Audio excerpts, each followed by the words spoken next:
Hey, thanks for lending me an ear out there in Radio Land. Give me some straight talk. Good afternoon and welcome to Straight Talk. To all our listeners out there, this is Straight Talk.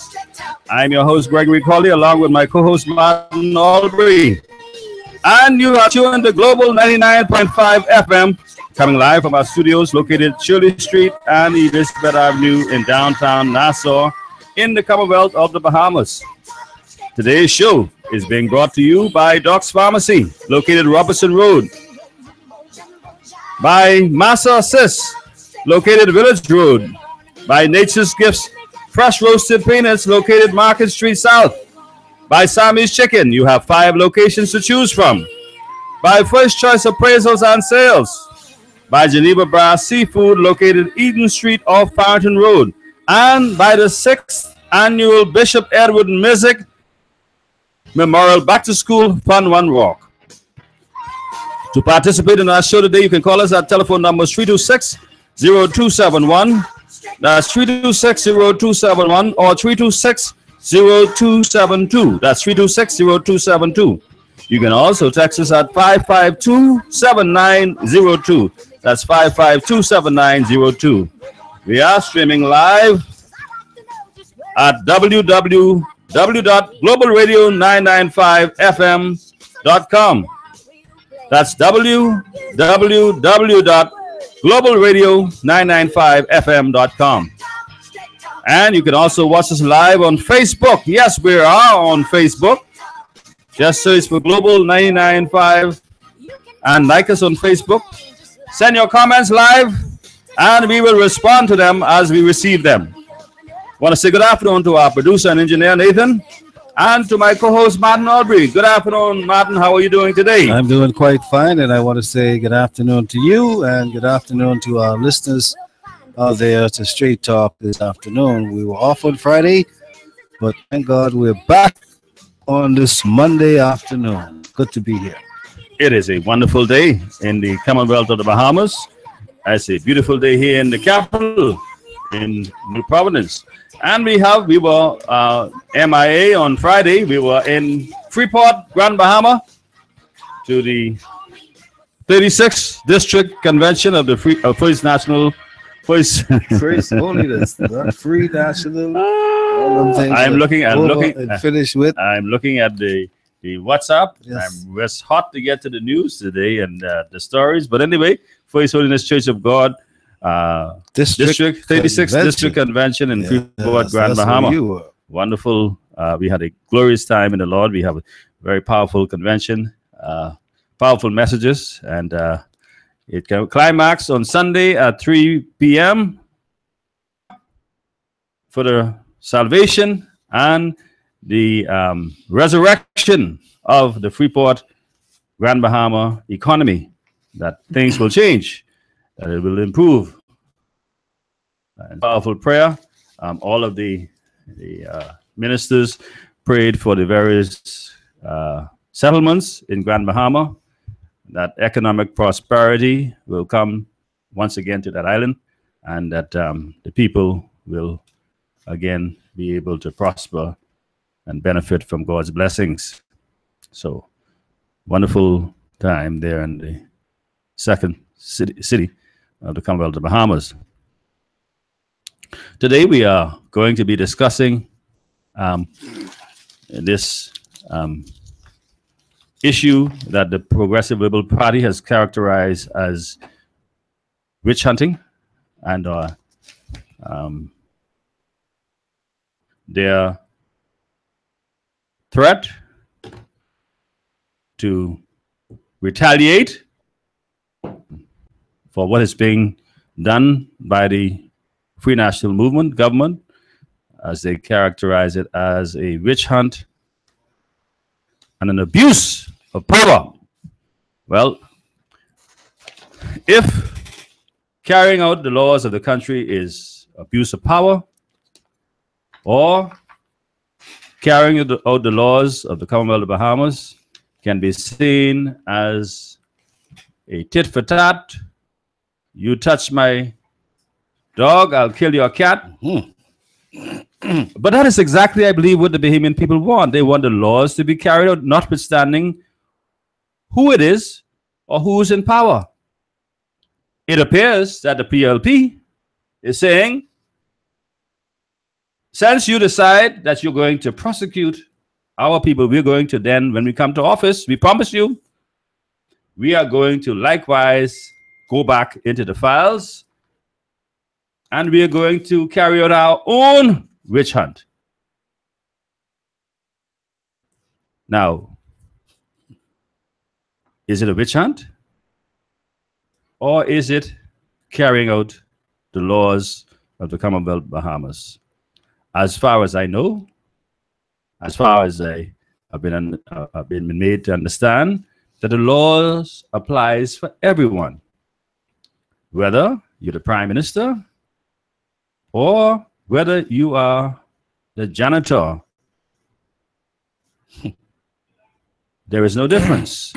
If you break the law, or if there's accusations that you have committed some offense, then if there is credible evidence to justify prosecution, then prosecutions ought to proceed.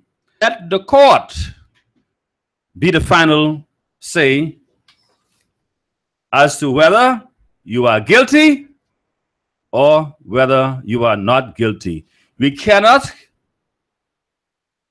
continue in a society where the Attorney General or the Prime Minister be the decider as to whether a matter goes to court or not. As far as I understand the law, prosecutions emanate from the Commissioner of Police. But we've seen in recent times where the Commissioner of Police have referred matters to the Attorney General to make a decision. As I know and as I understand the law, it is up to the Commissioner to proceed with that matter to the court. Then, if the Attorney Generals want to step in and say, wait, we're not going to proceed with this matter, that's a different case. That's a different matter. Different case altogether. But the Commissioner ought to do his job. Because, remember, he has tenure of office. And only the Governor General, based on, I believe, public interest, can dismiss the Commissioner. But he could take a retirement. He could go to London if he wishes. Yes. Yes. But it's all about choices. Yes. And things that are offered to you. Could it be a carrot? Or, no, we don't need any olive branches now. It could be a carrot dangling. You see, the thing about it is this. Yes. Is we have allowed politics to dictate everything and in this country. Color our existence. We have to decide, according to our preamble, we are a nation of laws. And there ought to be respect and order in our country. Yes. And the Commissioner of Police is responsible for that. Yes. For the preservation, for the execution of law and order in the nation. That's his mandate, his responsibility. He is an extension of the executive. Yes, he is. And by virtue of the fact that he has constitutional protection and security of tenure now, makes it more solid as a rock that he has the authority to carry out the law. And allow him to do. And he don't need the Attorney General. Allow the Commissioner of Police to do his job. Allow him. But no, ain't nobody got to allow him. He needs to just exercise his constitutional right to do his job. Ain't nobody got to allow him to do that. As I said, if they want to stop it, they can go. The Attorney General can send its representatives into the court and say, look, we have taken charge over this matter. Or we wish not to proceed. They're good on doing no lee. Oh, yes. And once the nollie has been carried, there's no further discussions. No, we might have more discussions, but there's no further prosecution. So, referring to the Attorney General office, I suggest it's just a minute of being pilot, washing your hands. It's simply to determine whether or not you have solid information as evidence. I don't believe and that. Not frivolous I don't, information, because they could bring some frivolous information, you know. Listen to me. I don't buy The that. information that they bring in evidence I could be frivolous. Yeah. He can refer to the Attorney General office for advice, but does not have to depend on them to tell him where to go or how to proceed. So you're saying the Commissioner of Police, when he's done with his investigation, if he is satisfied, his officers have given him everything he needs to make a decision on whether they should proceed with prosecution in a matter. He then should proceed. The decision lies with the Commissioner of Police. But it has to go to the office of the Attorney General, you know, to schedule a court date, a court hearing. They set the calendar. That's not my understanding. And they could put that on the case once the police carry you. No, sir. My friend. The calendar is controlled by the judiciary. We have a Ministry of Justice in this country, you know. Justice. Is that a misnomer? Is that real what it is? Where they determine whether the matter should go to court or not. That's where it happens. And the office of the Attorney General, working along with the judiciary, sets your calendar. Now, unless those that's what they do. Those I hear you. Those who are listening, who has legal training, as difference of an opinion, I certainly or you know the facts. I certainly do. If you know the facts. There are cases where you see the court docket says COP versus so and so. Yes, yes, it does say that. It don't say AOG. All right. So I know what I'm talking about. OAG. COP that's versus so and so. That's the main man. So he don't need no authority. He has his authority in law to proceed. Now, as I said, administratively, if the Attorney General feels that the COP is misguided or is wrong in law, then he ought to take it up with the COP, and the COP knows what to do. So I want to find out why the cop takes information to the office of the Attorney General. Because in my view, why? What? In my view, and I could be wrong. Why does he do that? Because he's playing pilot. Well, we only had one of them. And that was Pontius. No, we have plenty of them. Pontius Pilate, he washed his hands.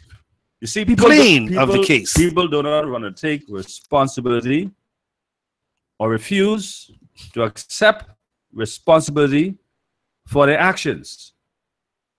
And as I indicated, it depends on who you are. If it's a Little John Blow, COP proceeds. If it's so and so, then let's get the Attorney General in on this, and let's see how we deal with it. See, John Blow or Joe Public don't need no Attorney General reference. Now, I don't know, and I'm not an expert on law. I look at it, and I don't see where Tom or the law is a respect of any person. Yes. Well, I understand where you headed, but I want you to know I was along with you in Freeport, Grand Bahama this weekend. I saw many things. But people would not leave me alone, because even in church, I had my phone on vibrate and silence so that I would not be disturbed. But after the service, and I opened it up, I found all manner of things from the weekend popping up in my box. Yes, it is in my box. And it's not the political garbage can. Bradley Roberts sent me information. Philip Brave Davis sent me information. All and sundry. Oh, every time I open it up, I see something different. Davis' letter to the Prime Minister, Mr. Bradley Roberts talking about disgraceful treatment and disrespect of NIB executives by ministers in the F&M government, all kinds of things. And then I see two police officers in a video riding in the police car, one holding a bottle of Colic, while they appear to be ignoring calls from the police control room. And I've been told that they are facing disciplinary action at this particular time. And then I see a letter from the opposition leader Philip Brave Davis to the Prime Minister Dr. Hubert Minnis. I'm told that the letter was written from last week. Mr. Davis is asking Dr. Minnis to have a meeting with him so that they could talk about what is going on with these arrests of politicians and former minister, former chairman being brought before the courts, one facing 9 charges, the other facing 15 charges. I'm talking about Kenred Dorset and Frank Smith. And Mr. Davis, in his letter to the Prime Minister, Dr. Hubert Minnis, asking for a meeting as soon as possible at your earliest convenience, Dr. Minnis, because he needs to find out what else this F&M government intend to with other former ministers of the Christie administration in all of the things that you have been revealing to the public concerning misfeasance, malfeasance, missteps, misappropriation, mismanagement, all of these allegations that you've been telling, and all of these audits that you've been talking about that you want to conduct, these forensic audits, and all of the things that you said on the night that you won the general election, that if there's any government, minister, official, whatever, who was found to be misusing, abusing government funds while in office, then they have something to fear. Well, sir, I read the letter that was written by opposition leader Philip Brave Davis, former Minister of Works and Urban Renewal, who also wrote a letter to Prime Minister, the Right Honorable Perry Gladstone Christie, warning him of what he saw was going on among other ministers of his government, giving out contracts without any kind of reference to the Ministry of Works. Brave Davis wrote that letter to Mr. Christie. Mr. Desmond Bannister read the letter in the House of Assembly. And now Mr. Davis is writing to Dr. the Honorable Hubert Minnis. And here's what he's telling him, among other things. Sir, I see what you are doing to the Progressive Liberal Party's politicians. But I have a warning for you.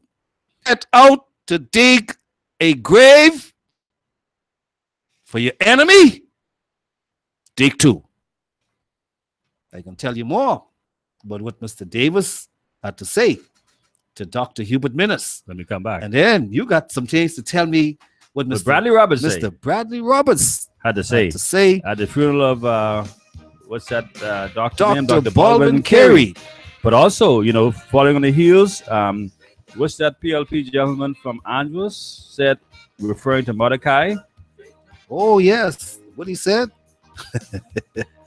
You better be very careful when you make one hangman's noose.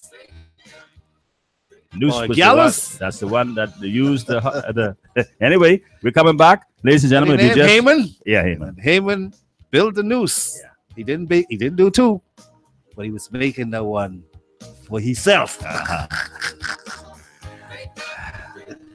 Ladies and gentlemen, What a day. this is straight I did talk. the same thing Brave Day was saying. No, He talking about digging holes, digging Well, graves, well, digging ditches. well, digging ditch, When you a dig hole, one, or where do you have a hangman news? somebody Same, else. somebody can die. Somebody got to put you in the noose. Somebody put you in the news, Yeah, yeah. and somebody got put you in the But you grave. can fall in it. You can fall in. You see the point? Well, that's a snare. You can fall in it. Yeah. All right, ladies and gentlemen, this is Straight Talk. If you're just joining in, you're tuning to Global 99.5 FM, along with your host Greg Colley and Martin Albury. Yes. And this is Straight Talk. We were off there on Friday, I beg your pardon, because we were in Grand Bahama. And I want to tell you that, contrary to what everybody is saying, the hospital did not burn down. No, it didn't. It's only the kitchen. It was refined to the kitchen.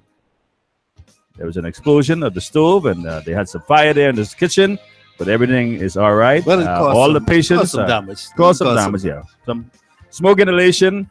They had to get to secure the patients. They were able to move them to safety, but everything is well. We have some fire damage, but the hospital did not burn down. So let's put that to rest now. The hospital is still operating. That could have been worse, but it has not been. And the two police officers in the car with the click, they were not shooting a movie. Well, I see all kind of thing on Facebook now. People saying they're having the police special at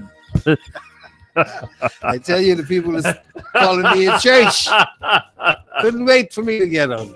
I said, come and have a drink out. turn off the phone. This is Straight Talk. It's We're coming dangerous. back. When we come back, our phone lines will be open 3260271, 3260271, 3260272, 3260272, or you can WhatsApp us at 552-7902. That's 552-7902. This is Straight Talk. We're coming right back.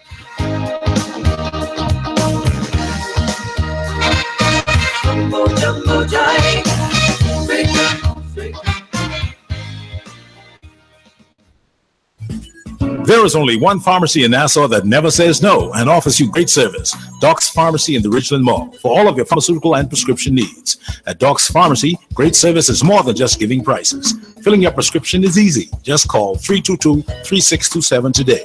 Doc's Pharmacy in the Richland Mall, Robinson Road. The pharmacy that never says no.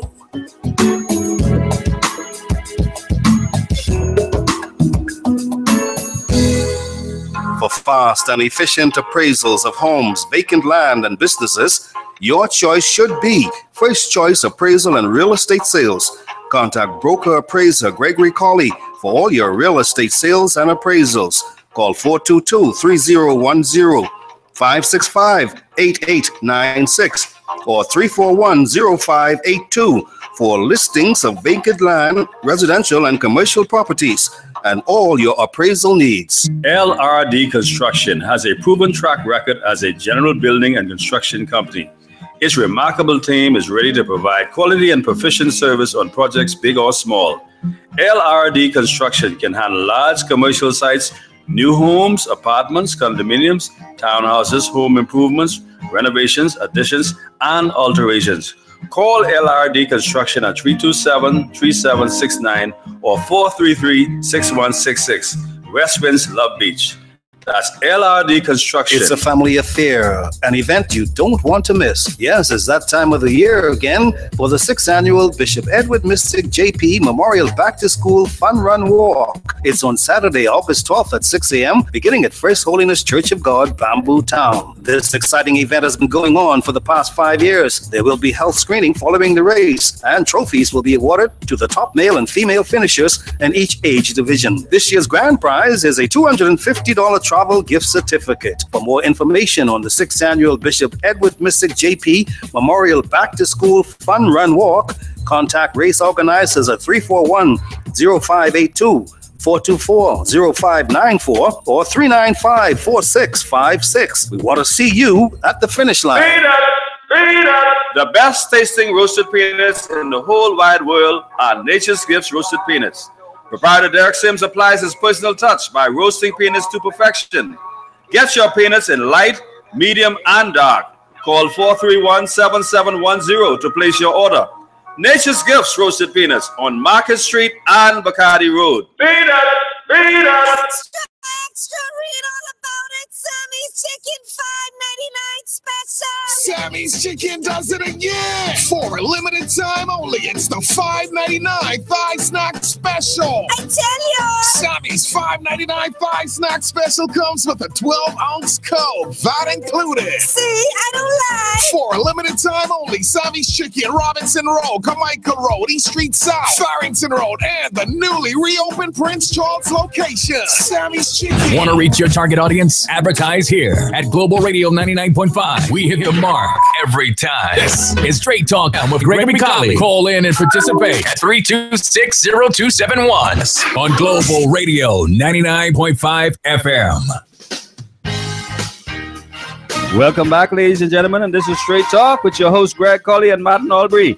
And you're tuned in to Global 99.5 FM. Our telephone numbers today, 326-0271, 326-0271, 326-0272, 326-0272, or our WhatsApp or text line 552-7902. That's 552-7902. And we are discussing today the implications, the threat by the Progressive Liberal Party that if and when they become government again, they're going to also Tit for tat. take tit for tat. And Mr. Just Mitchell- my dog, I'll kill your Mr. cat. Mitchell say it's not long. So, They will become your masters once again. well, let's deal with that too. One thing at a time. One at a time. Yeah. Yes. Masters. Yes. Listen You to could imagine. the language. I will be your master once again. Yeah.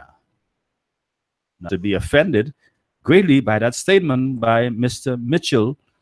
He wants to be your master again. Yes. Is that what the PLP has been for the past? They have been mastering and masquerading, parading all over us. But continue. Well, I'm looking at today's edition of the Tribune, and I told you I got this letter from Mr. Davis over the weekend.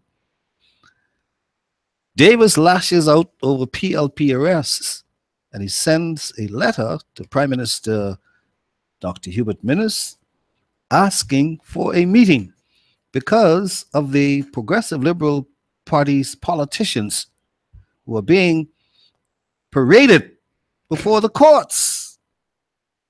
I told you it started with Dion Smith. He's since been cleared of all of the allegations against him. But then we had Mr. Kenrod Dorset, former Minister of Housing and the Environment, now facing 9 charges of bribery, extortion, and 1 charge of misconduct of a public official. And then we see Mr. Frank Smith facing 13 charges over alleged $65,000 extortion. And now the letter, which was written on July 18th by Brave Davis and has since been leaked to the press, the letter to Dr. Minnis, Mr. Davis's frustrations with the Royal Bahamas Police Force's anti-corruption investigations. Calling investigations like the one into former Deputy Speaker of the House of Assembly, Dion Smith, as an abuse of power, Mr. Davis warned abuses of power occur, the offending parties, be they police officers or politicians, need to understand that there will come a day of reckoning for them as well. What goes around comes around. And let me hasten to add that that is not a threat. It is an immutable law of the moral universe, one that is sometimes expressed in these words. When you set out to dig a grave for your enemy, dig two. Those who are committing these abuses should therefore understand they cannot do so with impunity. To use your own words, talking to Dr. Minnis, where you do wrong and abuse your position, there are consequences. And as I said, this letter was written from the 18th of July. And somehow it got to me and it got to the press. And now it's in the papers. And Mr. Davis wrote that while he believes crimes should be investigated when reasonably suspected, exonerating information should be taken into account during the investigations. For example, he says, monies originally suspected of being a bribe may actually turn out to be perfectly lawful political donations made in the middle of a general election campaign. You hear that? He said, for examples, monies originally suspected of being a bribe may actually turn out to be perfectly lawful political donations made in the middle of a general election. He is trying to try this case in the public domain. And he says, where the facts lead to such a conclusion, it is not only irresponsible, it is, in fact, criminal to persist in pressing charges against the persons under investigation. Mr. Davis also expressed concern that investigations have not been free of contamination. Already. He who asserts must prove. Prove it, Dave. Already. Davis, prove that. You have no proof. You must just not make empty political statements. He's you concerned. Must prove it. He says he's concerned. Yes, he can be concerned. He's concerned. But I'm concerned that he's making such statements without proof. That the investigations that they are conducting and taking Frank Smith, Kenry Dossett to court is not free of political contamination. Now, I want him to explain that. Let's see if he does further on in his communication to Dr. Hubert Minnis. And already, he says, there are disturbing indications that political considerations may have influenced the manner in which these matters were handled. Indeed. And is he not trying to do the same thing by his pronouncements? Indeed, he says. At least two senior members of your cabinet have spoken, talking to Dr. Minnis, have spoken publicly about these matters. One of them went so far as to inform the public last week to stay tuned because there are more to come, meaning more former ministers are being investigated and will likely be charged. This is the July 18th letter that was written by Mr. Philip Brave Davis. Well, Mr. Davis, I assume that Mr. Davis, when he spoke about the two ministers, that he was talking about. What you call him, Mr. Davis? Well, Davies. Davis. Yeah. Demas. Mr. Davis. Philip Brave Davis is the man.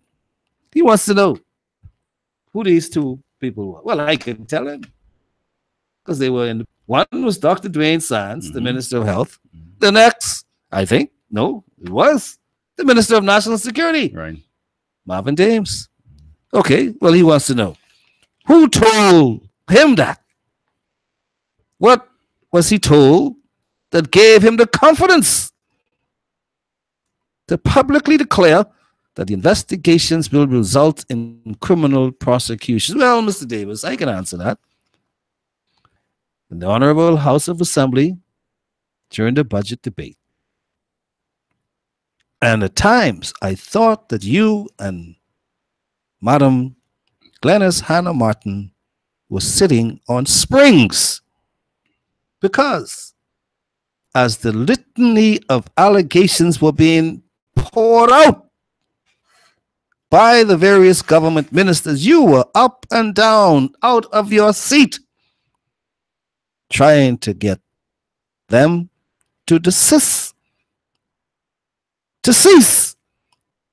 from doing what you said was wasting time and energy, because they should be pouring that same kind of zeal into telling the Bahamian people what they intend to do to turn the things around.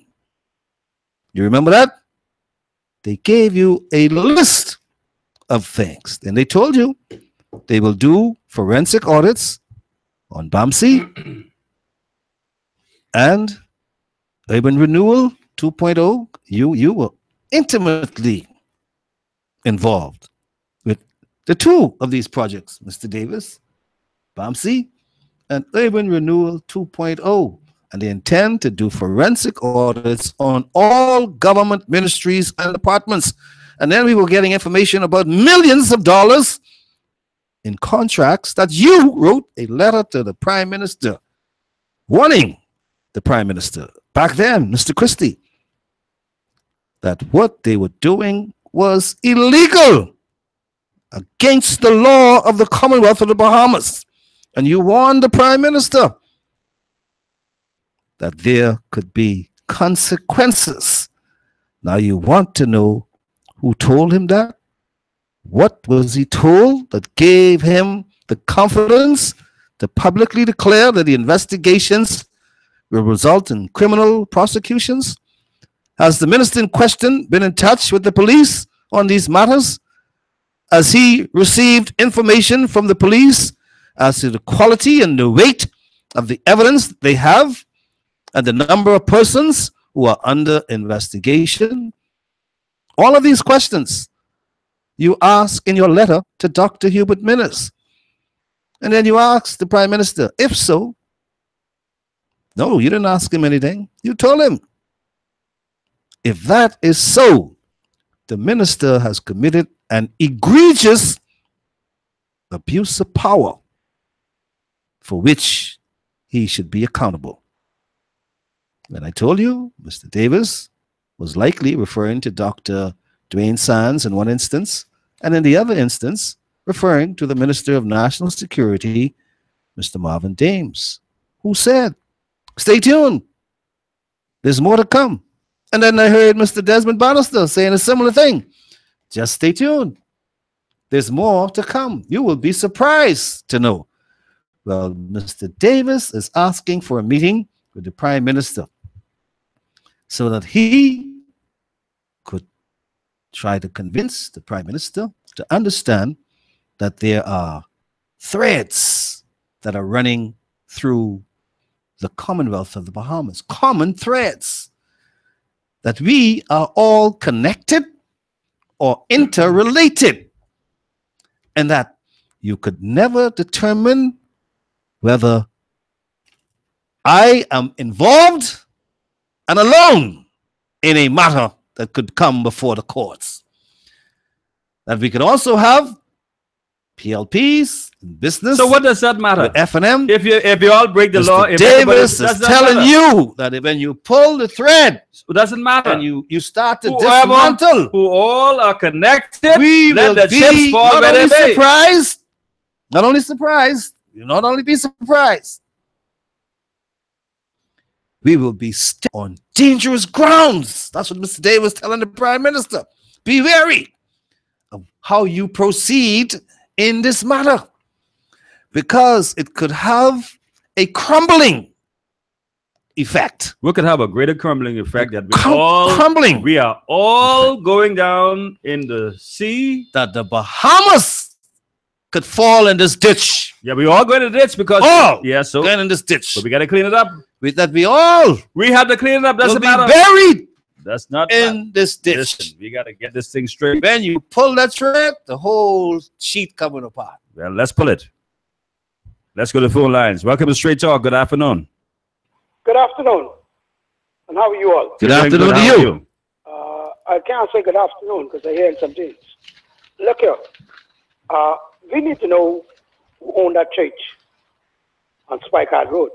Is it owned by Ministry of Works? Spike and Ad? Yes. Where about on Spike and Ad? I don't know. It's alleged your church was built out there. We got to go look for that. What's the name of the church? I don't know. Okay. Okay, go All right, ahead. So what do you know? So what do you know?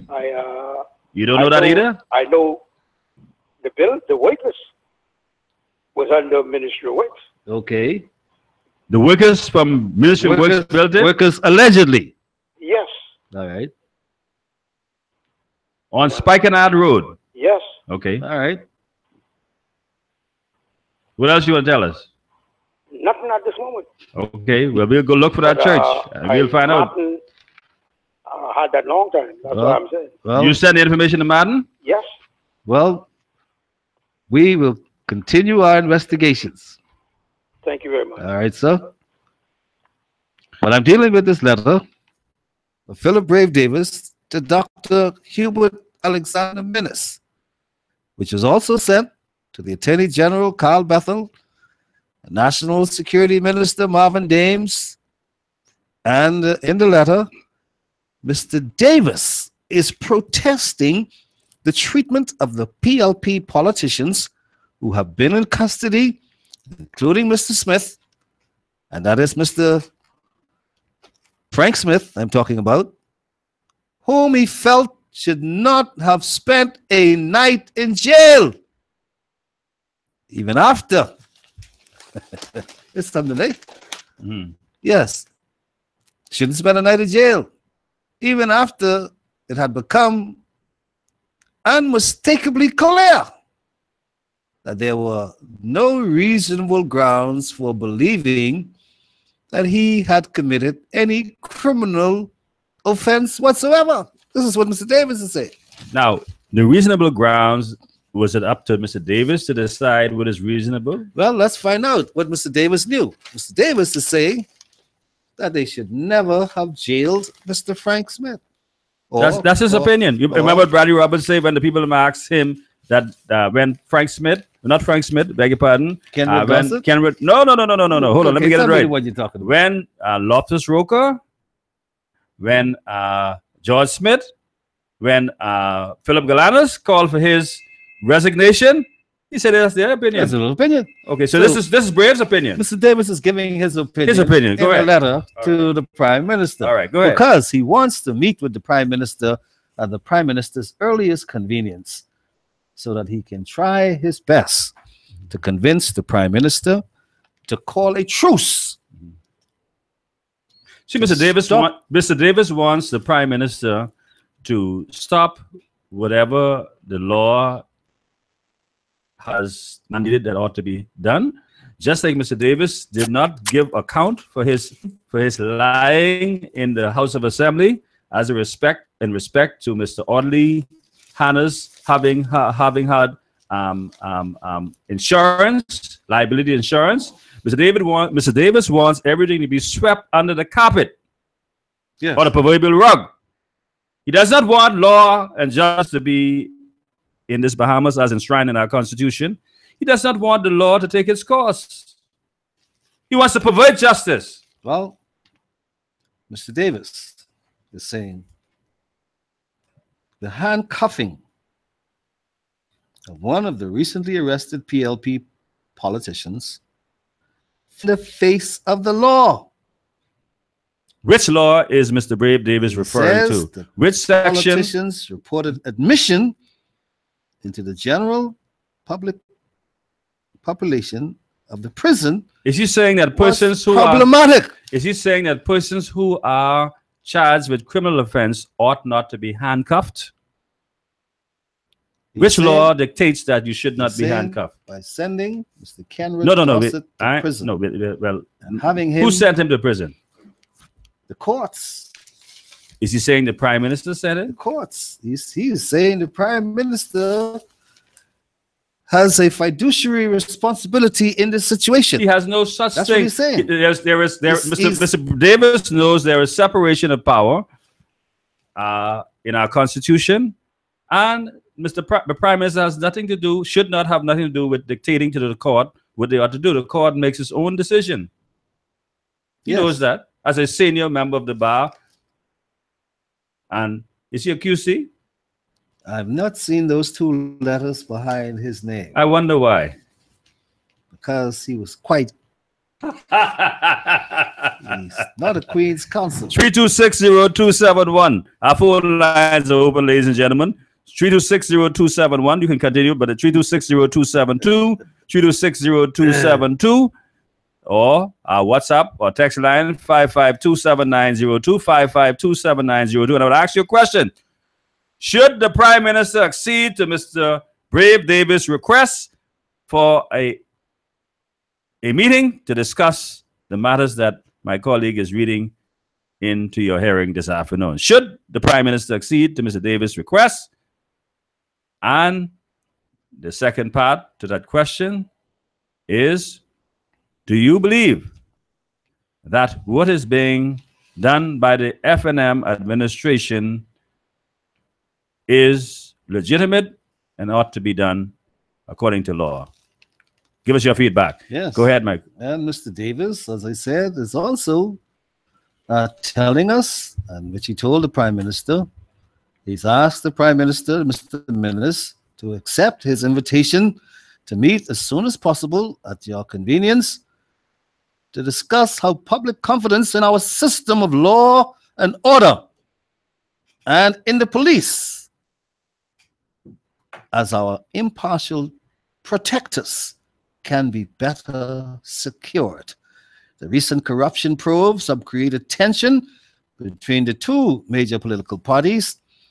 They have led the PLP to call into question the impartiality of the police force conducting the probes. And here's something that's very much interesting that could be added to this discussion today.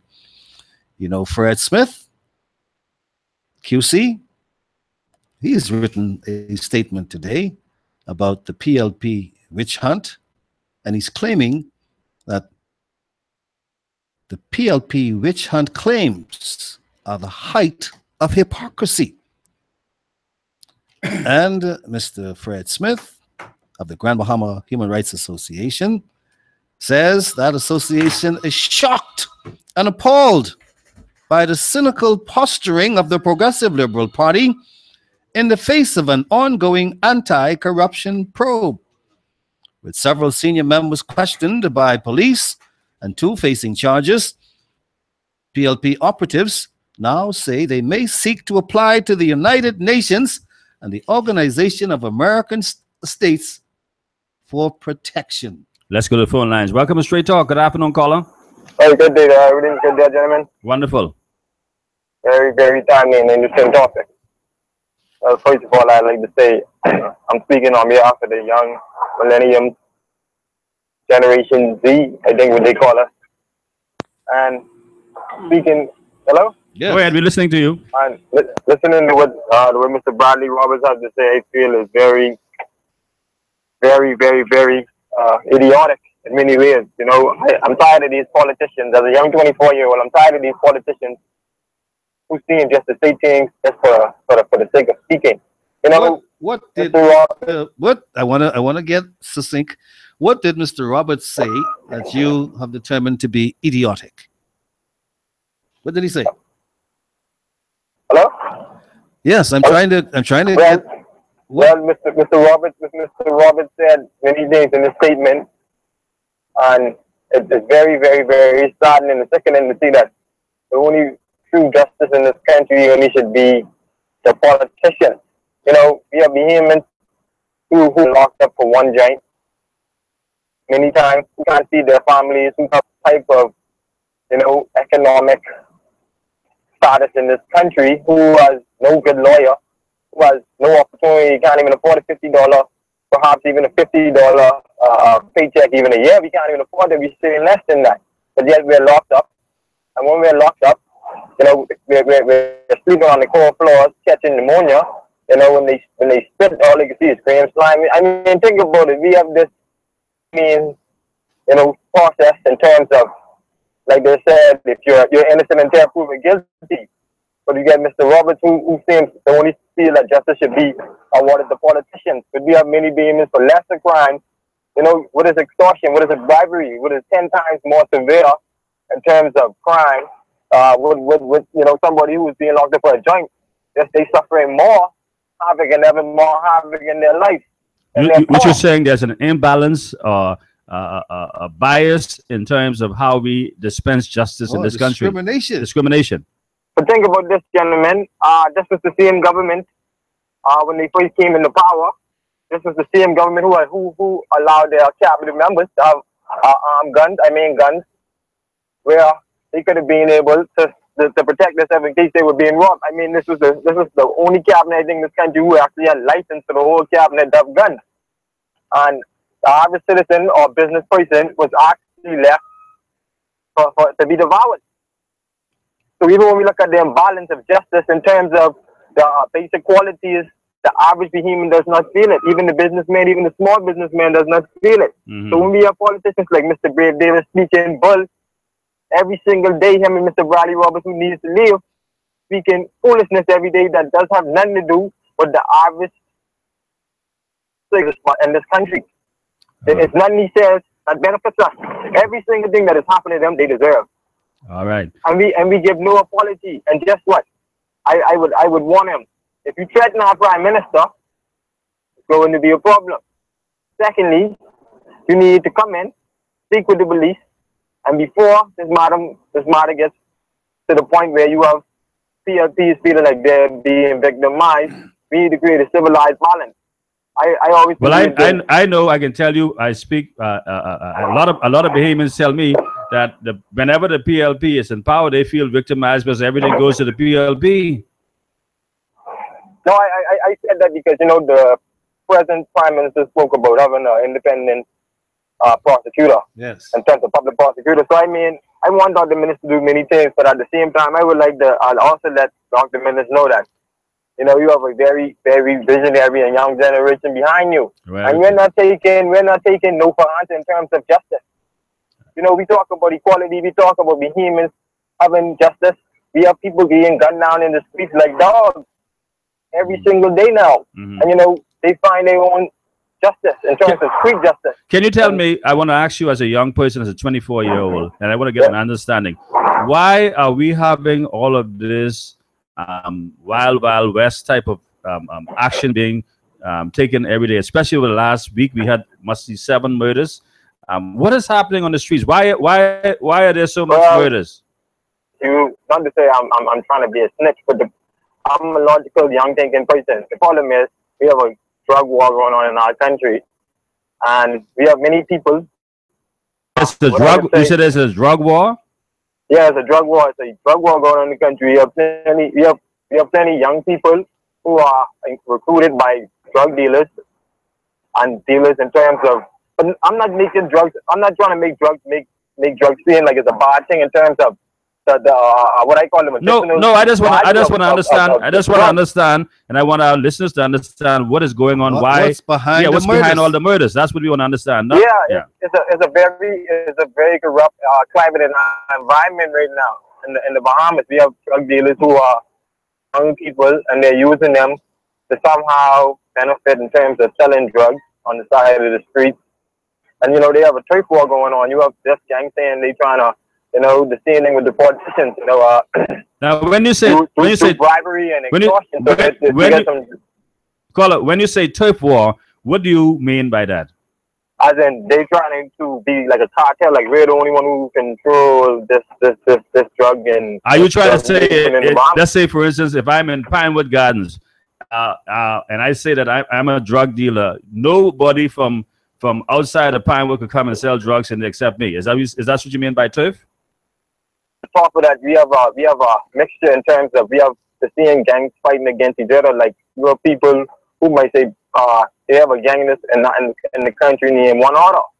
So you get order against order, and order and Pinewood versus order in the Grove to deal with drugs. I see. We have to call a spade a spade. So this war is about drugs. Yeah. Why do you think the commissioner? Why do you think the police commissioner will come and said, people who in certain community and Elizabeth shouldn't be concerned, because even the police know what's really going on. I mean, I'm shocked that you don't know what's going on. It's a small country. I would thought you would know what's going on, but it's a drug war going on. Well, I have to ask the question so that our listeners would get a better understanding. But see, the problem is in the drugs. The problem is this: when we persecute our young men, in terms of, you think about it, you have no economic status in this country. You're suffering every single day. You can't take care of your family. This gentleman comes to you. He gives you money, and he gives you drugs. And he gives you a car. And he gives you a gun. And guess what? And he gives you a gun. You get a job. The sad thing is people are killing for cars. People are killing just for $1,000. That's the sad part about this. But the interesting thing is when you have somebody who is depressed in terms of economically, mentally, physically, who is depressed, I mean, 100%, you actually give him a hopeless state. So you leave him for people like drug dealers to concern that drugs, in terms of marijuana, is a multi-billion-dollar industry which is researched all over the world in terms of Israel and now in America. And it's shameful how America is persecuting our drug dealers because they are the main country that benefits from marijuana. The federal government has a place where they grow marijuana and they benefited for medicinal purposes, and they have states legalizing this. So we're the only country that's backwards, that wants to persecute. See, we're creating this ratio because little small one joint, 5 high, 5, or whatever it may be. We're persecuting our young men, which is silly for something that is natural that grows. When everybody around the world seems to now make money from this, we're persecuting our people, we're backwards. And we're leaving them open in a hopeless state, in a hopeless mindset, for drug dealers to now come to them and have them doing all these crimes in this country. Okay, caller, I'd like to engage you some more. Very insightful. We thank you very much for your contribution. And I guess one day we're going to just deal with drugs and marijuana and see how we can get a better discussion and understanding as to exactly what is going on in the drug war in our country. Thank you very much. Thanks for your call, and we appreciate it. This is Straight Talk. We're taking our second break. Then we'll come back with our last hour. And again, our phone lines are open: 326-0271, 326-0271, 326-0272, 326-0272, or our WhatsApp text line 552-7902, 552-7902. We're coming back after we hear from our sponsors.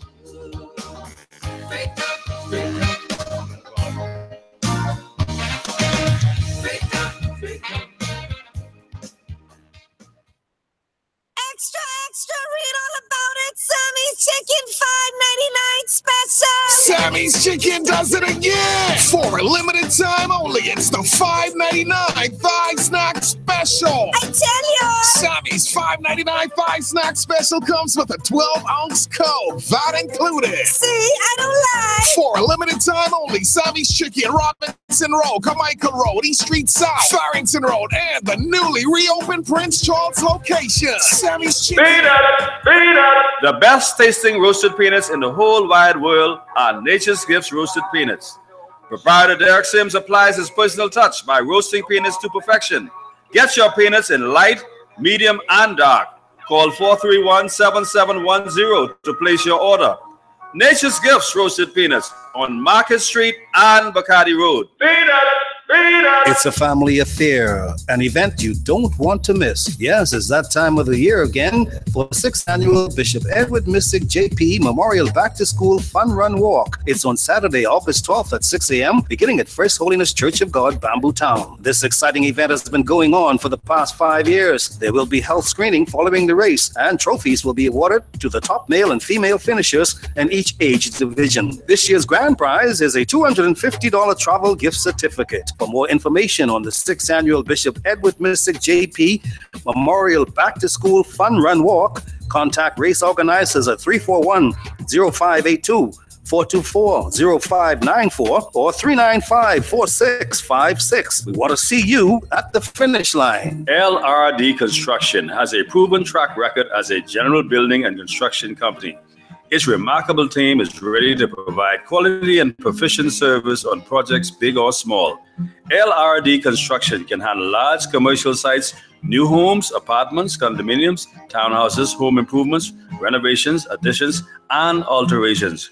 Call LRD Construction at 327-3769 or 433-6166.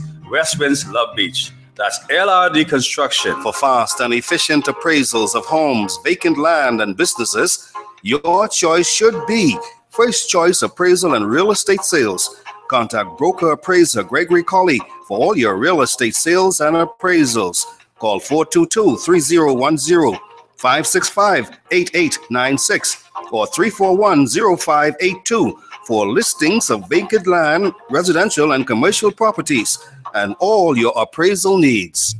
There is only one pharmacy in Nassau that never says no and offers you great service. Doc's Pharmacy in the Ridgeland Mall for all of your pharmaceutical and prescription needs. At Doc's Pharmacy, great service is more than just giving prices. Filling your prescription is easy. Just call 322-3627 today. Doc's Pharmacy in the Ridgeland Mall, Robinson Road. The pharmacy that never says no.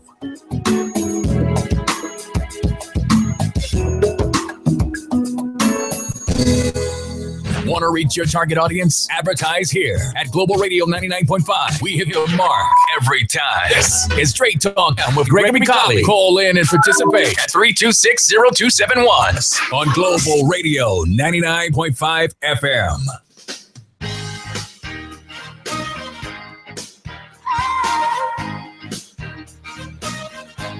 Welcome back, ladies and gentlemen. You're tuned into Global 99.5 FM, and this is Straight Talk. And with your host, Greg Colley and Martin Albury. Let me read this text before I go. Some statements made by former Minister for Grand Bahama, Michael Darville, who challenged the FNM. Let me read this text. Straight Talk. Why do politicians and lawyers seek to try high-profile cases in the media by injecting slurs such as witch hunting, scam, campaign donations, when they should know more than anyone that once a case is sub judice, only facts should be discussed? Good point. But facts in the case. Well, you should. Matters that have already arise, which have already been reported. You shouldn't go into details or any speculation. Yes, which is exactly what someone has said Philip Brave Davis has done, and also Wayne Monroe. Well, they try to show you they're smart lawyers. No, but you see what they're doing. They're running a fine line, a thin line. This is not America, where it's permitted, where they do try cases in the media. Yes. And try to sway public opinion. Yes. But nevertheless, don't forget now, we are also selecting jurors.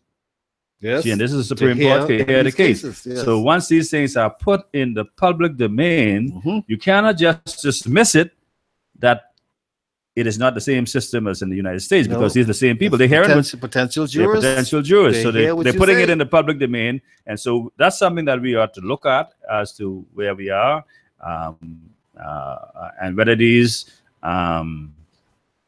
unorthodox lawyers are using unorthodox methods to try to influence Joe Public. So if and when he or she is selected to become juror, they would have already poisoned their mind to say, look, these people are only going after these people because of who they are, and because they've been PLPs. Call it witch hunting, and political posturing. Right. Okay, let me read. Let me just say, I want to remind our listeners to what Michael Darville, the PLP senator who dared the FNM to send any criminality information to the police. This is reported on Friday, June 23rd, 2017. Believing the Progressive Liberal Party has captured the bluff of the new administration, Senator Dr. Michael Dowell dared cabinet ministers yesterday to send the information they have about criminality of former PLP ministers to the police. Failing this, the FNM should get down to business of governing, Dr. Dowell said. His comments came after Attorney General Carl Bethel said nothing revealed during the recent budget debate in the House of Assembly raises any criminal concerns. His comments drew outrage across social media among Bahamians eager to see someone be held liable for the alleged fiscal mismanagement described by ministers. In the Senate Friday, Mr. Bethel also noted that the government is not broke, even though it has a liquidity problem. The majority of their contributions in Parliament were about alleged PLP corruption and who got what government contracts, Dr. Dowell said about FNM ministers. I believe the Bahamian people are saturated with all this political posturing and are ready for this government to put plans in place that would bring relief to the poor by creating jobs. Evening last night, the Attorney General admitted no formal complaint has been filed by any government official or citizen that would substantiate the claim made in the lower house. It is my sincere belief that if the FNM, the Free National Movement, can prove acts of criminality by any former minister or public servant, they should forward that information to the police and allow the authorities to take legal action or make the alleged allegations outside these honorable chambers. Dr. Dowell also blasted the government for borrowing what he considered an unprecedented $722 million. This voodoo-style economics of trying to borrow their way out of debt appears to be the first part of FNM's plan to turn the Bahamian economy around, he said. What is ironic is that this same scenario was predicted by many local prophets during the election campaign who clearly articulated that the Free National Movement win the election, the first thing they would do is increase borrowing. It appears now that these prophecies have come to pass. And there you have it. You could blame it on Dr. Dowell. Dr. Michael Dowell. He's the one who challenged the government, say, if you got stuff, take it to the police. Now they take it to the police, and these people are being held accountable. Now they cry and foul. He said, either put up or shut up. Get around to conducting the business, or you should be, man or woman, say what you say outside the house. He challenged the government to do it, you know. Yes, he did. He called their bluff, or tried to call their bluff. Now they're getting locked up. He's saying they're saying it's witch hunting. They're saying it's political posturing. But I ask you, listener, madam listener, Mr. Listener, should the Prime Minister give the leader of the opposition, Brave Davis, an audience to discuss? Why does Mr. Davis want to meet with the Prime Minister? What does he want to find out? What does he want to tell the Prime Minister? What does he want to cut a deal? Let's investigate it for a minute. That Mr. Davis wants to meet with the Honorable Prime Minister, Mr. Minnis, in order to have Dr. Minnis and his government to cease and desist, to call off the dogs, to discontinue any further investigations against the Progressive Liberal Party, members of Parliament, former ministers of the government, because you are getting ready to deal with some fish, and because of the interconnections, I keep telling you, the relationships between governments, parties, people of the same family, same hue, same fraternities, will be caught up in the net. That's what Mr. Davis wants to warn the Prime Minister about, so that he can call a truce, call off the dogs. Then let's start over. I told you about the thread, and this thread runs deep into the social fabric of the Commonwealth of the Bahamas. And it's like building a sail. Once that mainsail becomes breached, and the wind blowing through your sail as opposed to blowing on or into your sail and causing your ship to be on even keel. And you have a captain at the rudder or the tiller who can steer the rudder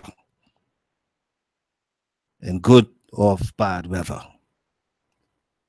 Once you pull that thread out of the mainsail, all and sundry will be hauled before the courts. And some of your very own, Dr. Minnis, Mr. Davis wants to tell you, will be snared in the net.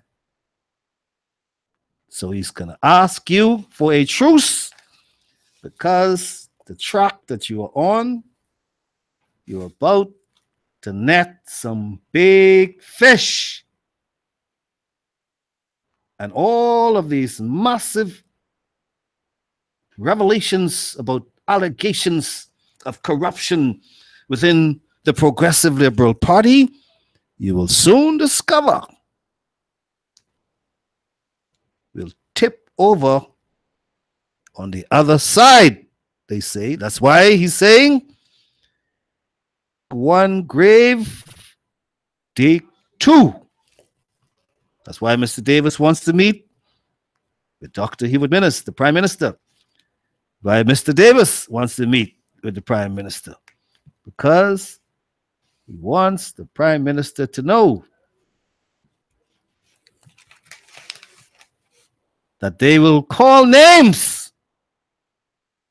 The higher you go, the more dangerous this thing is going to become. Like I say, the fish are small now. You got a former junior minister of environment and housing, Kendra Dossett, and then you go on after a former member of parliament, a former senator, a former chairman. These are small fish. Mr. Davis is telling you, even with bringing the small fish before the court, you are exposing your country. You are damaging your sovereignty. That's what he's saying. And he wants to meet with the Prime Minister before the anti-corruption unit of the Royal Bahamas Police Force goes to Turks Island.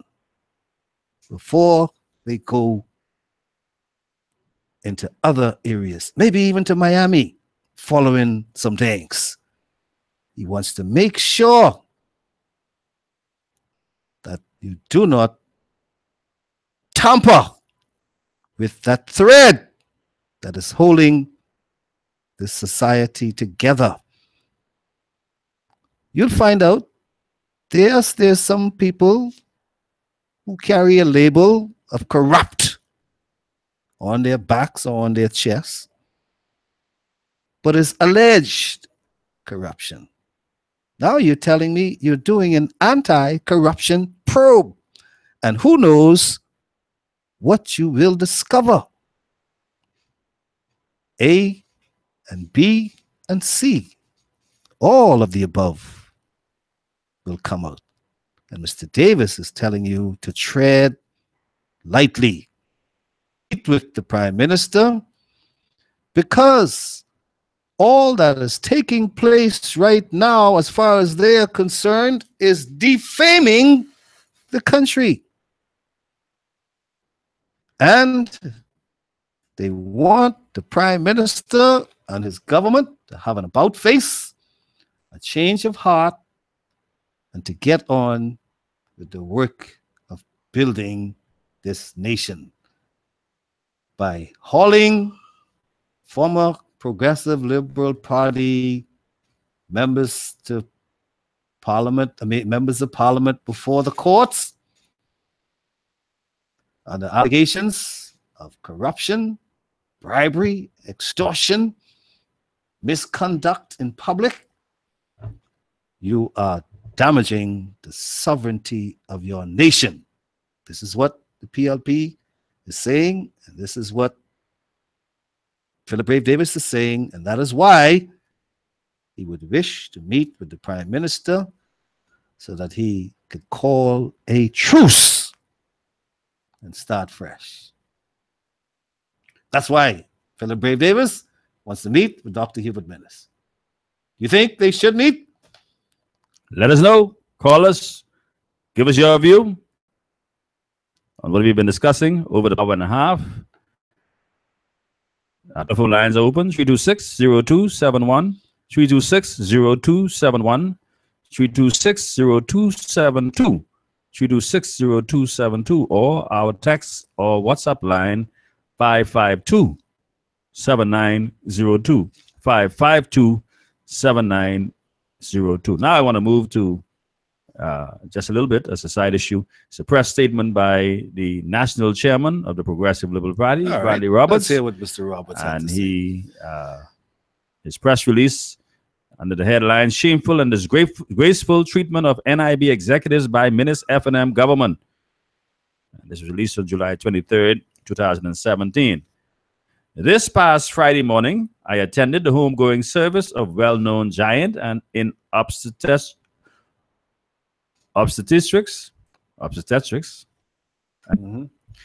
and public health, Dr. Baldwin William Carey at Christ Church Cathedral.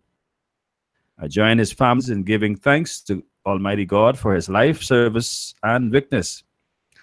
Dr. Carey's last assignment was as a consultant at the National Insurance Board and was one of 3 executives that was given a terse letter to immediately proceed with taking 1 month's vacation and not to enter any NIB premises during their vacation period. I was told that Dr. Carey was shocked and deeply saddened by the contents and directive in the letter. More than 2 months have elapsed and there has not been an announcement of the future of the 2 remaining executives. I look around during the funeral service to see if Prime Minister Dr. Hubert Minnis, a long-time fellow specialist, was in attendance, but he was not.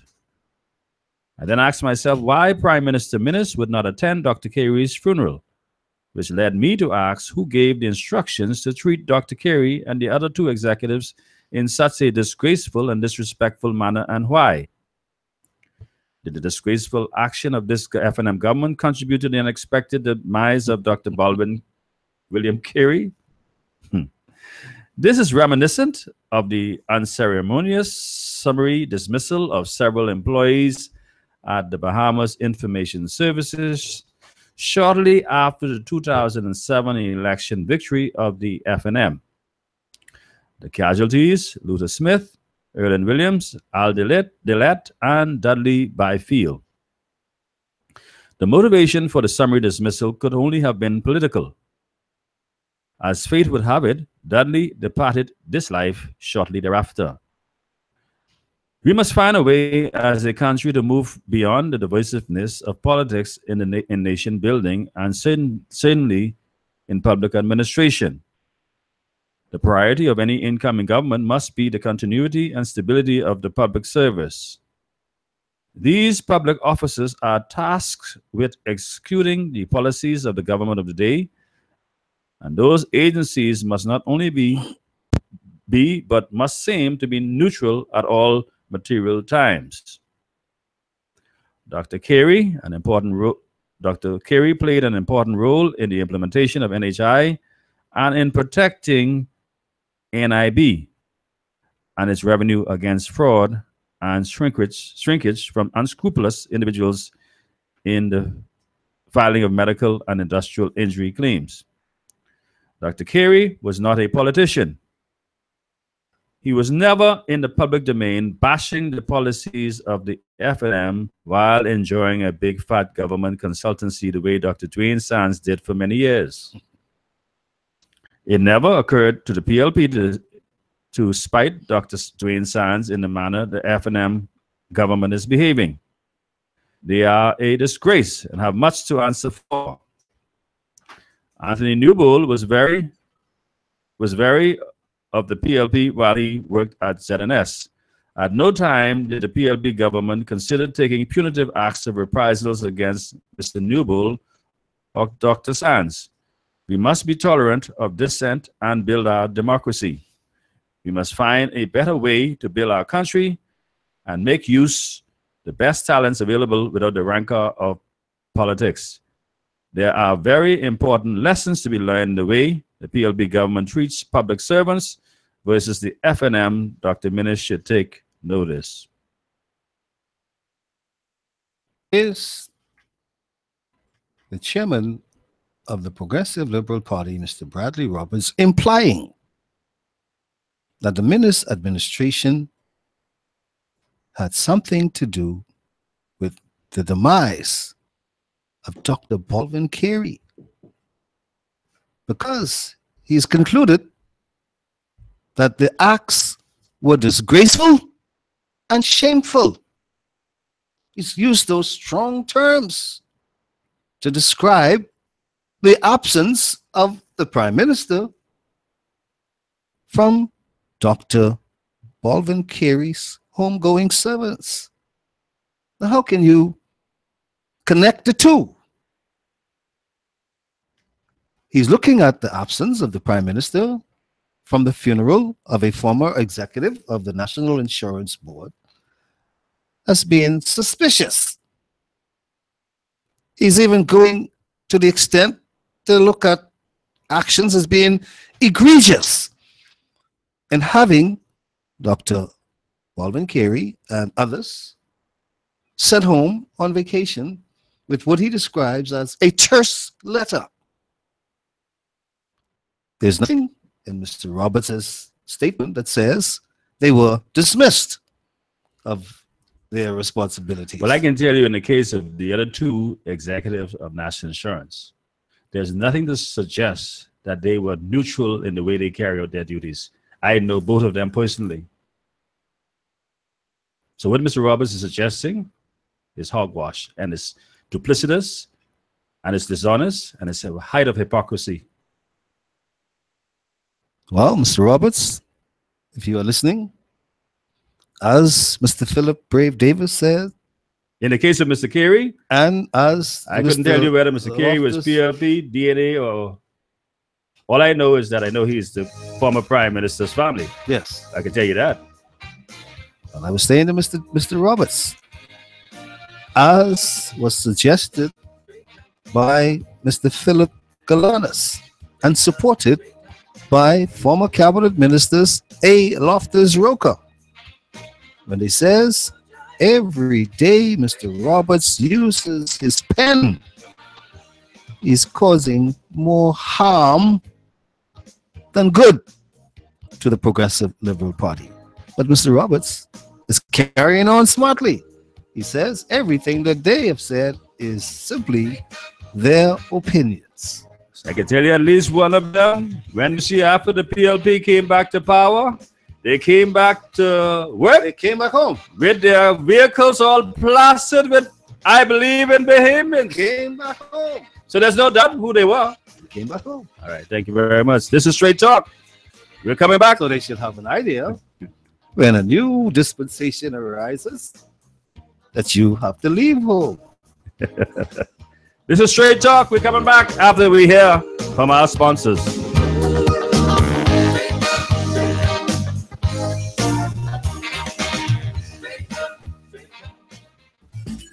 There is only one pharmacy in Nassau that never says no and offers you great service. Doc's Pharmacy in the Ridgeland Mall for all of your pharmaceutical and prescription needs.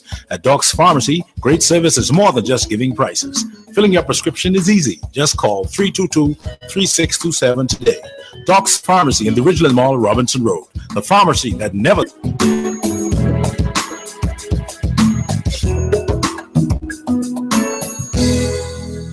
fast and efficient appraisals of homes, vacant land, and businesses, your choice should be First Choice Appraisal and Real Estate Sales. Contact broker appraiser Gregory Colley for all your real estate sales and appraisals.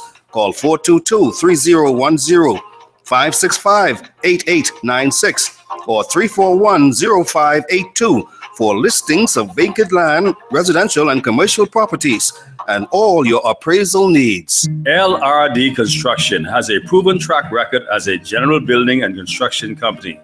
Its remarkable team is ready to provide quality and proficient service on projects big or small.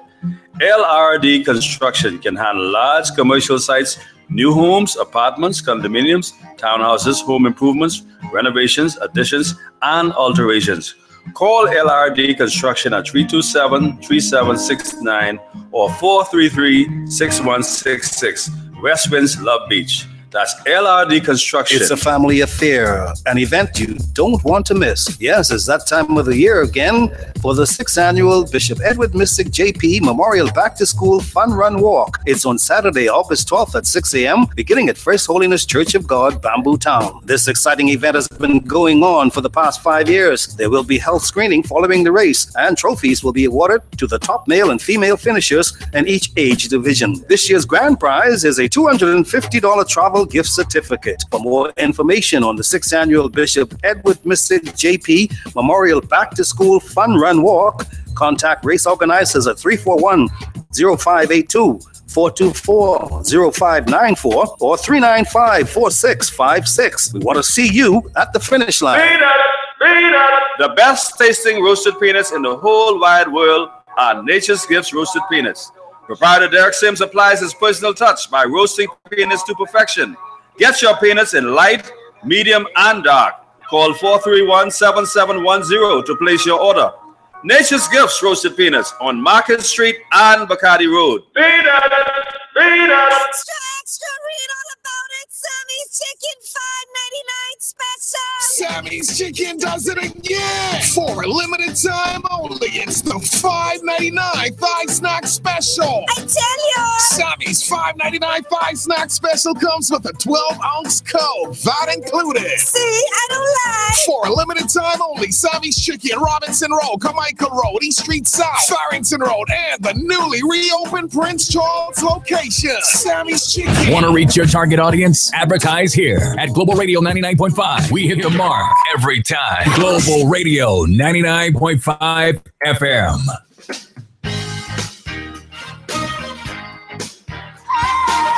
Welcome back, ladies and gentlemen, to our final segment of Straight Talk. I've just read you the press release. In case you're just joining us, this is Global 99.5 FM, and this is Straight Talk with your host, Greg Colley and Martin Orby. I just read you a press release. If you've had a chance to read it or to listen to Mr. Roberts, he is suggesting that by sending Dr. Carey home by the Free National Movement caused Mr. Carey's demise. Is there any limit to Mr. Roberts' ridiculous statements? Is there any limit to it? Or his ridiculousness is unlimited?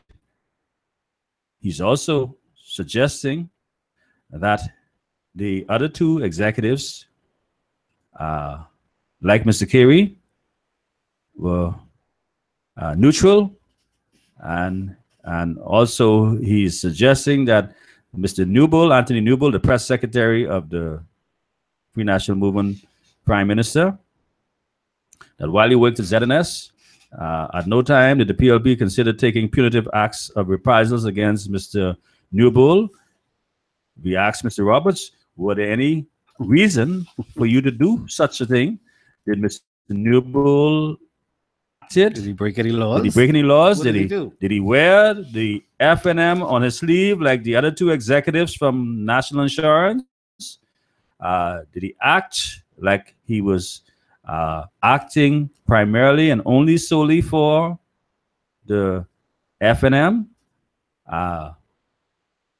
Tell us, Mr. Roberts, give us some more facts. Was there, Mr. Newbold ever gave you any reason to take punitive action against Mr. Newbold while he worked at ZNS? Is Mr. Newell like everyone else? As he is a professional and now has found a job with the FNM, is he not entitled to do that? Is he not entitled to that position that he has been given? Notwithstanding, remember, while he was at ZNS, he was removed from news broadcasts and so forth and was given projects to do, which you normally do with people who you know are not in favor with you. You move them. Yes, you may not dismiss them, but you certainly give them positions which are degrading and which does not offer any. You put them in a cubby hole or an office without windows. So you put them in a position where you wish that they would resign, and you would not want to have a reason to say you fire them, but you certainly push them aside and put your people on top of them. And make life easy. Yes. Yes, sir. But I'm still looking at this statement that comes from the Grand Bahama Human Rights Association under the pen of Mr. Fred Smith, who says PLP witch hunt claims are the height of hypocrisy. And I want to read it for a couple of minutes. The Grand Bahama Human Rights Association is shocked and appalled by the cynical posturing of the progressive in the face of an ongoing anti-corruption probe. Senior members questioned by police and two facing charges. PLP operatives now say they may seek to apply to the United Nations and the Organization of American States for protection, recognizing the right of any citizen to seek such protection. The Grand Bahama Human Rights Association nevertheless calls upon the PLP to clarify its sudden change of heart and about-face of individual rights, abuse of power, and the role of international institutions. And then they go on to ask some questions.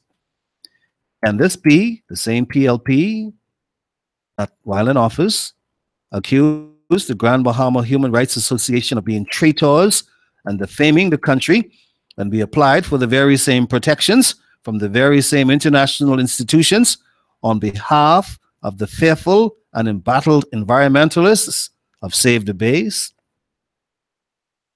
Can these complaints of a witch hunt be coming from the same PLP that carried out a year-long campaign of terror and intimidation against STB members, violating their privacy and threatening to jail them for everything from criminal libel to sedition, all in an effort to protect one of the party's more unsavory campaign donors?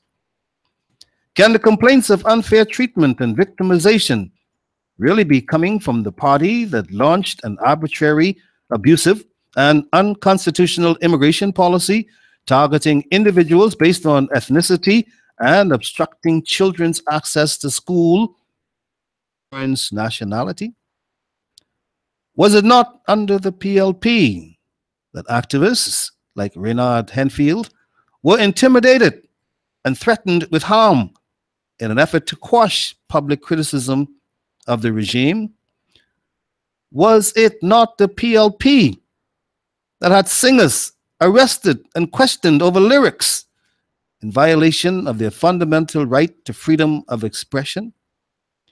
Was it not under the PLP that for the first time in recent memory, Bahamians like attorney Maria Daxon and activist Omar Archer were arrested, charged, and prosecuted under outdated and authoritarian criminal libel laws simply for challenging the powers that be? Was it not a PLP minister who warned activists that their Bahamian citizenship could be revoked? Well, the Grand Bahama Human Rights Association is asking those questions, not I, not me. And they went on to say, indeed, Bahamians would be hard-pressed to a government that indulged in police state tactics and the arbitrary persecution of individuals more than the former Christie administration. The Grand Bahama Human Rights Association is particularly appalled by the unfortunate posturing of former Deputy Speaker Dion Smith, who claims he may have to apply for asylum overseas as he is afraid in his own country after being interviewed by police and released without charge. This from a man who sat in the Speaker's chair and allowed senior members of his party to mercilessly and illegally attack and strike fear into the members of Save the Base over the most spurious and ridiculous of claims. The same man who reportedly and forcefully silenced members of the opposition as they tried to intervene and protect the innocent citizens who had no voice in Parliament against vile attacks that the Supreme Court has since ruled unconstitutional. It is nothing short of astonishing that Dion Smith would have the audacity to utter the sentence, quote, "I have never seen any other country treat people the way in which they are treating people." We need look no further than himself and his own party. What a day. What a day indeed. What a day indeed. Well, the Grand Bahama Human Rights Association is saying, on the face of it, talking about the arrests and the charges filed against 2 government officials, there seems to be no evidence in the public domain that the police have overstepped their legal boundaries in questioning PLPs. For instance, oh yeah, that's a sin. You don't question PLPs. Well, that's a sin. What puts them above you and I?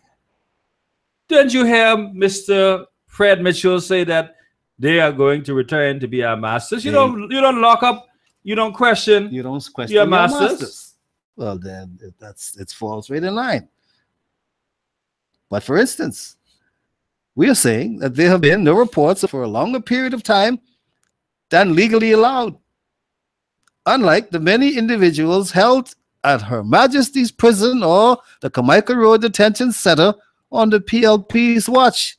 In some cases, they've been holding the people for years without any charge whatsoever. I see where I believe there's a Mexican right now threatening to sue the government of the Bahamas because they were holding him at the detention center for all of these years and months without any charges. We had one Japanese up in prison. Hold the man for years. You know what happened? We ended up spending a couple $1 million. Set the man free. Do you remember that? Yeah, the Damien Gomez was. But now they said you shouldn't put nobody in a cell for 24 hours or 48 hours. That's too long. But you hold me. Yeah. You want to hold me. Huh? But don't touch them. Well, I believe the law, you can 48 hours, but I think they have up to 72 hours, that if I'm not mistaken. But notwithstanding that, regular people are held in there for long periods of time. They are sent to prison to be remanded. Mm-hmm. But you see what happened in the case of Frank Smith. He was able to go from one court and go on the next court the very same day. Yes, and pray tell me which normal person is able to do that? Well, we had one woman, they say she was a big timer. You remember Donna Vasily? She didn't even get that. She was in jail for 2 months before she got paid. 2 months. You remember that? She had money, but she was not PLP. Yeah, she killed a podiatrist. You can't do that. She could not get bail for 2 months. But But one thing I can tell you, the PLP treated their own Mr. Kenra Dossett Very disgraceful. That's what Bradley Roberts should be talking about. He wasn't even near the court with him. Man, you saw the kind of support Frank Smith had? Yes. Now, that's what you call family support. Yes. You understand? Bradley Roberts. Party support Brave and Davis, family support. Brave Davis did not even show up to court. Family and friends. Even the minister was there. You see? That's what you call support. They allowed. That's what you call support. That's it. To wing it. To go in jail. To go alone. To go to Fox Hill for one night. Because they said, as a government minister, Mr. Brave Davis said this, you know. You remember? He said, as a minister of the government, you know what your responsibilities are. Mm-hmm. Before they lock him up. You know what your responsibilities are. So you're on your own, my brother. Yes, what he was telling me. But now he says, before they start to haul in any big fish, they're going up higher. He wants to meet with Dr. Hubert Minnis. All right? But, you know, members of the PLP who've been questioned under the anti-corruption probe, they have either been released within the legally allowed time frame or charged before the courts as dictated by the due process. Those who have been charged have all been granted bail and they will have their day in court. But the point is that this anti-corruption probe is being carried out by the Royal Bahamas Police Force, not the Free National Movement Administration. You hear that? The anti-corruption probe, the investigations, they are being conducted, carried out by the Royal Bahamas Police Force and not the Free National Movement. And there is no evidence in the public domain to the contrary. And we are hoping and looking forward to those persons who are brought before the court to be prosecuted without fear or favor, and that the police will maintain their high standards. Okay? Mm-hmm. Yes. Well, you remember, we talked about it before. The current chairman of the PLP, Mr. Roberts, he was investigated at one time or another. We had Senator Pleasant Bridgewater. She was investigated at one time or the other. And then we saw where Mr. Fred Ramsey investigated, charged before the courts, convicted of corruption following a police investigation. So we should just let the Royal Bahamas Police Force do their job. Let them do their job. Take the people before the courts. If they find out anything that went wrong, then who are you? Who am I to say the police is wrong? That they should not touch my man or my movement. Shouldn't touch them. My friend, I want to find out when the Prime Minister gives Mr. Philip Brave Davis the okay to come to this meeting. Because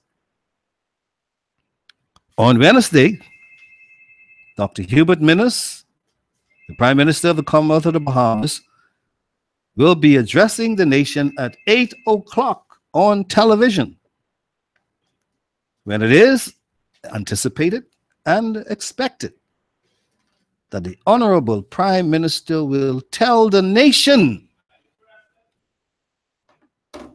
all of his plans and programs, everything that has transpired from May 10th to today. I want to tell Wednesday, from May 10th till Wednesday, and give the nation an idea as to where you intend to take us over the next 4.5 years. The people are watching.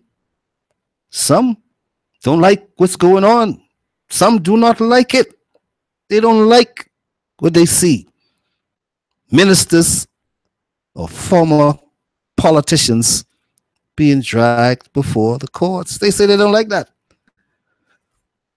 But they were asking for action. And now some things are beginning to happen, but they don't like it. But I'm hoping that when the Prime Minister addresses the nation on Wednesday of this week, that's in another couple of days, that he's what are the plans moving forward.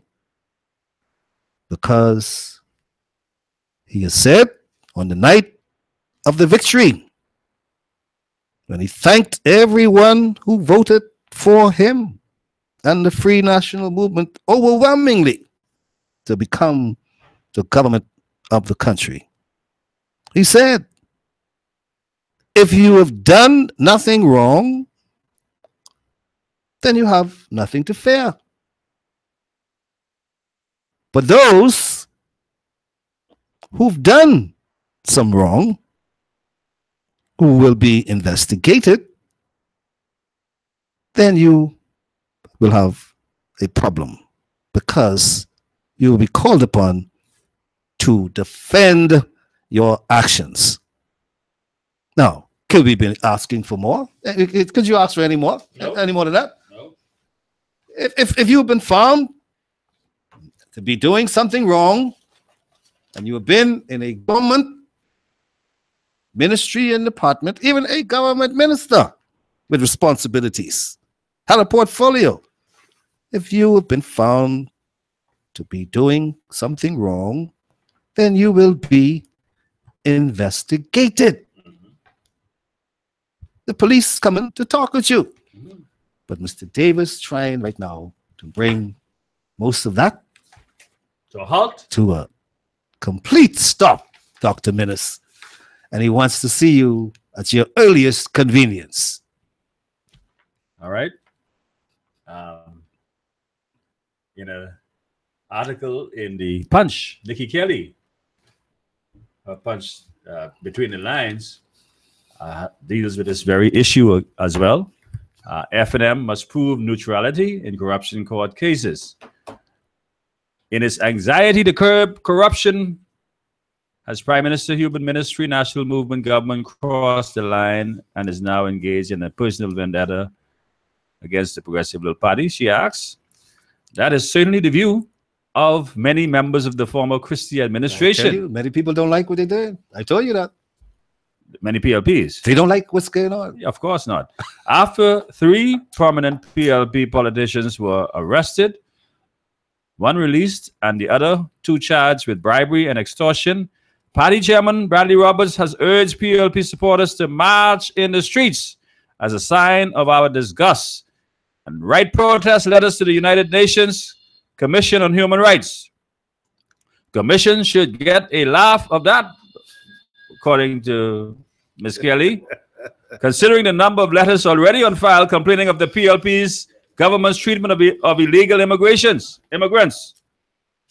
And it would certainly be a novel experience to have politicians accused of corruption seeking to have their rights protected by the United Nations. What a contrast. Let's go to the phone lines. Welcome to Straight Talk. Good afternoon, my brothers. How are you? Brother Martin, brother. Good afternoon. How are you? I'm good, man. I'm good. All right. Hey, look, just let me say this real quick. As of Sunday, when you talk to me again, I would have presented my first sermon. I will deliver the word at Refuge Tabernacle on Sunday. That's on Carpet Road? Right. Okay. Carpet Road, yes. That's by Mr. Hannah? Reverend Leroy. No, Leroy, Le Rodney Roll. Yes. Okay. All right, wonderful. Well, just a little, it doesn't pass. And it's about time I do one, Wonderful. we have less days to sing God's praise than when we first began. Right. Amen. But anyway, what I wanted to involve myself in the conversation is this individual, Fred Ferguson. I really feel that it's time that we change our system to the point that when a politician has been rejected by the people. Now, when you say Fred Ferguson. Sorry, I'm Fred Mitchell. Okay, good. I want to make sure you get it right. Okay. All right. Sorry, yeah. All right. Okay. As a musician, brother. Yeah. Yeah, when we reject these people, man, that means we don't want to see them. I don't know if anymore, but we don't want to see them for the next 5 years. And we've been through agony with this guy. Or 10 years. Or any more, as far as I'm concerned. With this incident, you know what I'm trying to say? But you know, I'm trying to be fair. But we gotta make our laws, man. That because you are a political leader, you don't make him senator over us, man. I mean, I told you I protested. I told them not to do that. I was against Fred Mitchell being appointed as senator.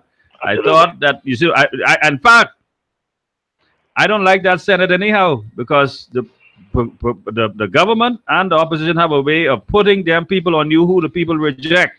Exactly. Plain and simple. That seat should be contested. Just like a regular, I mean, that's the way they do it in the States. You run for the Senate, man. And, you know, people have a choice. But I don't want to take the people ain't going to judge, because once they reject them from the House of Assembly, they put them in the Senate, and they keep them relevant, and they push them on you again in the next 5 years. Yeah, this Fred, we can't get out of our face, man. Nobody likes this guy. And they have no shame. But he don't get it. And he wants to be the leader of the PLP. I saw him in Bahama over the weekend, and he was campaigning, getting ready. And he's threatening us. Yes, he'll be your master once again. Threatening the Bahamas, man. The same foolishness we try to get rid of this old-fashioned politics. He's sticking his head up doing it.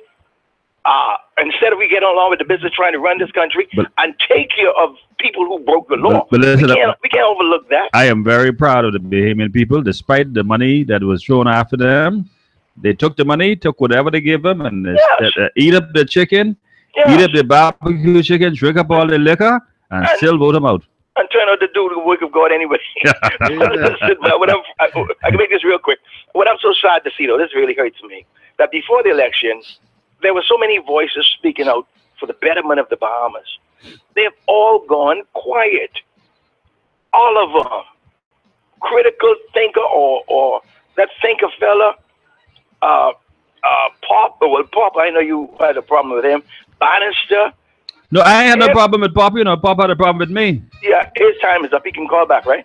But these people have they have no desire to better this place. If you can't better them, they really don't give a heck of what's going on out front here. And let me tell you something right from my point of view right now. The Bahamas is still going through a lot of problems. And just because we have had a new government change in the last couple of days or months or so, everything is not well. That's true. We must keep And it's going to take a little while for us to get us out of this. You know how long it took us to get in this position? Yes. So it ain't going to be overnight. So Bahamian people got to be patient. Exactly. But we have what we got Brave Davis. All he's trying to do is impede the government's, whatever the decision is, they're the government. We pick them to do the right thing. As a matter of fact, we picked them to work for us, unlike the PLP. It's the people's time. It's the people's time. God bless you, man. Have a good day. And Brave Davis say, don't pull the thread. All right, pull the thread, because you want to dismantle the fabric of your society. Yeah. Look it out for themselves. Well, I hear the music playing in the background, Madden, so that means that time has expired. Come and gone. Unlike some people, we know when it's time for us to go. Yes, and I sure do. Those who know me, I don't have a problem leaving. You finished? Thank you very much. All right, ladies and gentlemen, we want to thank you for your telephone calls. My mic went off. Okay. I just have some problem with the headphones. But anyway, ladies and gentlemen, we want to thank you for your telephone calls, your text messages, your participation today in our show. We certainly appreciate your comments. It's been very engaging, and we hope you've had very good. You've enjoyed the show. So I want to say that on Wednesday, it's possible we will be broadcasting live outside the studio. We're going to finalize that. We may be coming from Market Street by Nature's Gifts. But we will see how that works out. We'll see if we can get it. We'll let you know. Sell some peanuts. They send some peanuts on Wednesday. You know, our special guest is Senator Derek Sims, and so we will probably just be broadcasting from his location on Wednesday. Straight Talk.